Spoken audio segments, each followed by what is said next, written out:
Драма во судницата во Куманово. Обвинетиот за серија убиства во Старо Нагоричане со поглед кон таванот во судница и со смеење не одговори ниту дали се вика Трајко Бојковски. Обвинет е за 4 убиства и 2 обида за убиство на жени во Кумановскиот регион. Според обвинителството, некрофилијата е доминантен мотив на обвинетиот. Адвокатот кој му беше бранител го откажа полномошното затоа што Бојковски не го послушал и не признал вина. Повеќе на темата пишува Мирослава Симоновска. Во следните 3 минути следуваат најновите случувања кај нас и во светот. Ердоган делел необичен дипломатски подарок – револвери на самитот во Анкара. Дали Силјановска давкова број куршуми. Турскиот председател Реджеп Тајип Ердоган им приредил необичен дипломатски подарок на лидерите кои присуствувале на самитот на НАТО во Анкара. Гравиран револвер со име и кутија со боева амуниција. На истиот самит присуствуваше и македонската председателка Гордана Силјановска Давкова, но засега од незиниот председателски кабинет немаат информација дали и таа добила ваков подарок. Тројца функционери на партијата Вреди беа задржани на границата со Албанија без никакво официјално објаснување, иако сите тројца покажале дипломатски пасоши. Според информациите што неофицијално ги соопшти граничната полиција, против нив постои забрана за влез. Сепак не им е соопштена никаква одлука, документ или оправдување, велат од Вреди. НАТО испорачува резултати, вели Муцунски. Тој оценува дека одлуките од самитот во Анкара ќе ја зајакнат НАТО алијансата и ќе придонесат за унапредување на колективната безбедност. Ја потврдивме заедничката определба за поголеми инвестиции во одбраната, понатамошно јакнење на одбранбените капацитети, поправедна распределба на одговорностите меѓу сојузниците и континуирана поддршка за Украина, напиша Муцунски на социјалните мрежи. Македонија е важен партнер на Интерпол во борбата против организираниот криминал, заклучи генералниот секретар на Интерпол Валдеси Уркиза по денешната посета на земјава.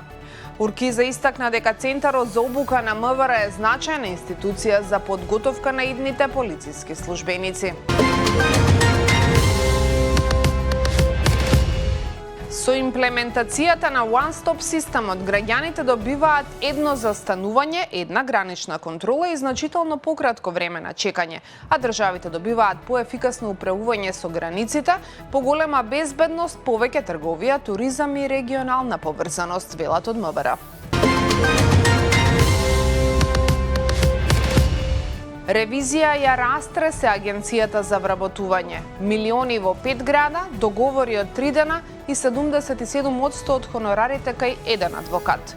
Неравномерна распределба на повеќе од 23 милиони евра за активни мерки за вработување, фаворизирање неколку градови, договори за работа склучувани на само 3 дена, продолжување договори над законскиот максимум. Слаби контроли на трошењето на јавните пари се само дел од неправилностите што ги констатирал Државниот завод за ревизија во работењето на Агенцијата за вработување на Република Македонија за 2024 година.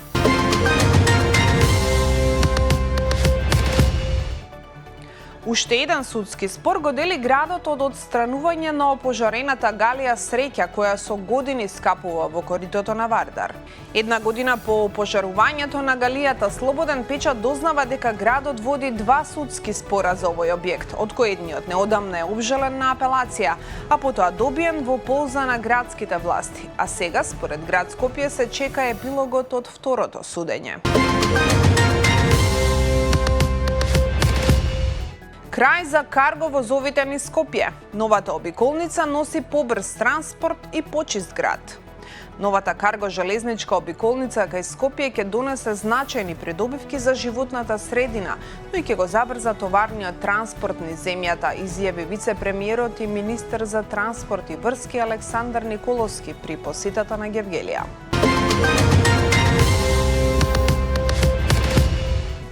Голем пожар избувна во фабрика во Грција, пошто 11 луѓе биле хоспитализирани со изгореници и со проблеми во дишењето, а тројца од нив се во тешка состојба. Украински војници насила регрутирале маж во Лавов, толпа ги нападна и им го преврте возилото. Тепачка меѓу цивили и службеници на територијалниот центар за регрутација вчера избила во Лавов за време на патрола за известување за мобилизација, при што било превртено возилото. Кремљ објави дека рускиот претседател Владимир Путин е отворен за диалог со американскиот претседател Доналд Трамп, иако Трамп не му се јавил.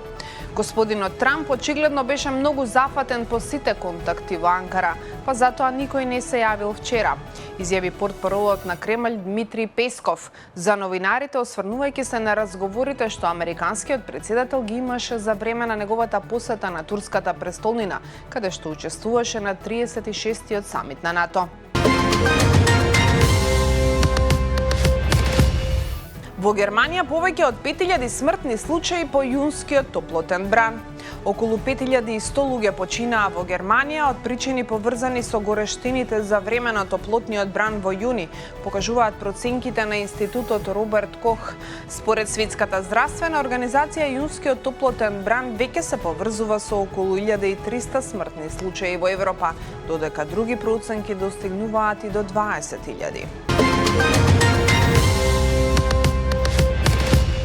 Тропската бура во Кина не запира. 39 луѓе загинаа од поплави. Се очекува нов тајфун во наредните денови. Властите во Јужна Кина денес соопштија дека 39 лица загинале во поплавите предизвикани од тропската бура, која донесе обилни врнежи од дожд, додека Тајван и источниот брег на Кина се подготвуваат за тајфун што се очекува да удри на копното во наредните денови. Америка повторно го нападна Иран. Техеран возврати врз Кувајт и Бахрейн. Американската војска утрово изврши нови напади врз Иран со цел да го задржи отворен Ормускиот теснец, што предизвика ирански напади врз Кувајт и врз Бахрейн во најновата ескалација на конфликтот. Цените на нафтата пораснаа за околу 7% по новата ескалација на конфликтот на Блискиот Исток. Растот на цените следеше откако американскиот претседател Доналд Трамп изјави дека според него прекинот на огнот со Иран е завршен и се закани со нови воени напади и воведување нова блокада. Почнува четвртфиналето на Мондијалот. Вечерва од 22 часот по средноевропско време погледите на фудбалската јавност ќе бидат насочени кон Бостон, каде што Франција и Мароко ќе се соочат во четвртфиналето на светското првенство. За сето ова и многу повеќе вести од земјава и светот се читаме на slobodnpečat.mk. До гледање.